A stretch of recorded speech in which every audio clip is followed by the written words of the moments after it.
It had metal detectors in at every single exit and entrance because of the ongoing knife and gun crime. I had a few behavioural difficulties, had a bad background, had ADHD, wasn't on medication, so was basically an idiot to everyone. And then I wasn't very popular because of the way I treated people in the past.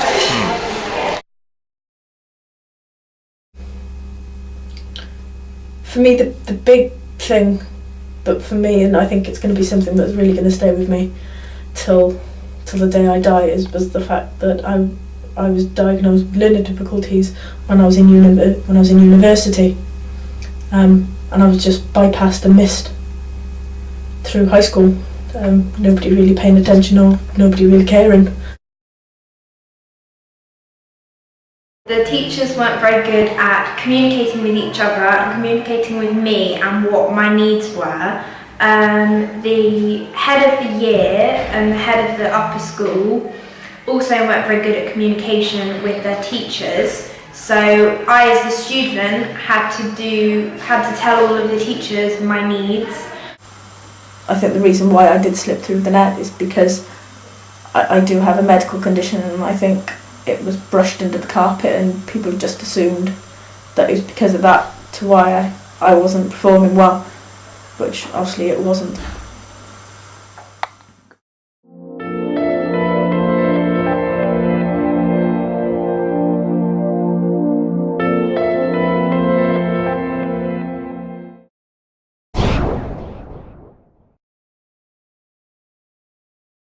If I could build my own school, I'd have see-through walls so you could see the bullying that was going on, and having teachers patrolling the corridors. They could make the schools bigger because they have so many students in there, and it's kind of hard to get up and down the stairs with 1,000 students pushing past you. It'd be like proper modern. Lots of computers everywhere, internet access all over the school, and like issued laptops and like state-of-the-art science labs, so you could do like proper experiments and stuff. I think that they should spread out the classrooms a bit more, have some more space, have the tables set out so they're more in a circle so you can see your other classmates and have discussions about the work more and not just sit in rows. It's a waste of electricity having the lights on when they're not needed, and you need to make sure that it's energy efficient so that it retains the heat, so it would save money for the schools so they can use it on other resources. Just try and make it quite open, not too enclosed spaces, covered shelters, place you can go, and it's a bit wet and windy. I would make sure that it was open plan and everywhere had access to technology. Even things like the cafeteria are really important because obviously eating is quite an important part of the day.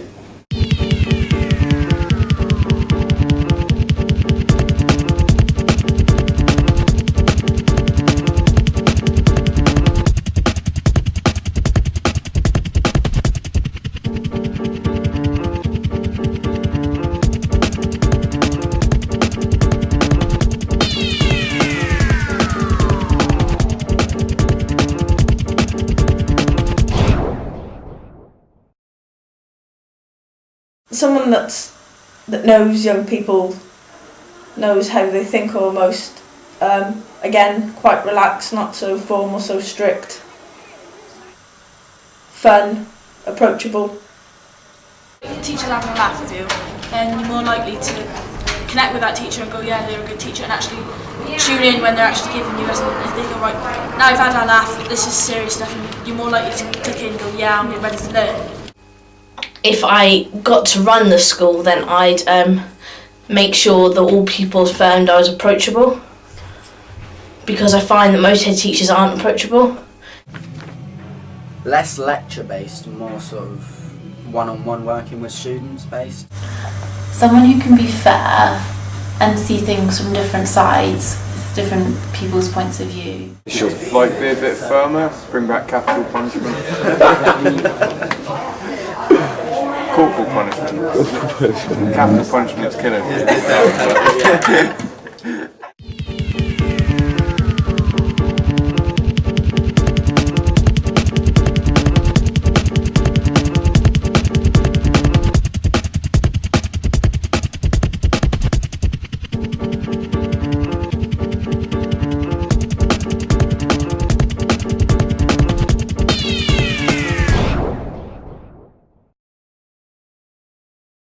Anything you need to help you learn with is in good condition, and you don't have to worry about not having something or not having a certain book, or your teacher's away. It's always just nice to know everything's in place, because it just makes it easier, really. You've got to keep maths and English. They're your main components of everything. Yeah. And you've got to definitely do science, because that's the fundamentals of everything. But those are the main ones you're compulsory. I don't think you should. I don't think you should be made to do religious studies. Not everyone's religious, and most people don't see the point in it. No. I mean, now for maths you don't really need to know it, because you've just got a calculator to do it, or you've got computers to write. So it just needs to be modernised, really. The whole curriculum just needs to be overhauled to be modernised. Street dancing, graffiti art, stuff that kids will actually use out on the street in their day-to-day lives. They have all these really hands-on pieces where you learn by touching and doing, which is, I think, it's the main way I learn. Well, they need to have more arts, dance, music,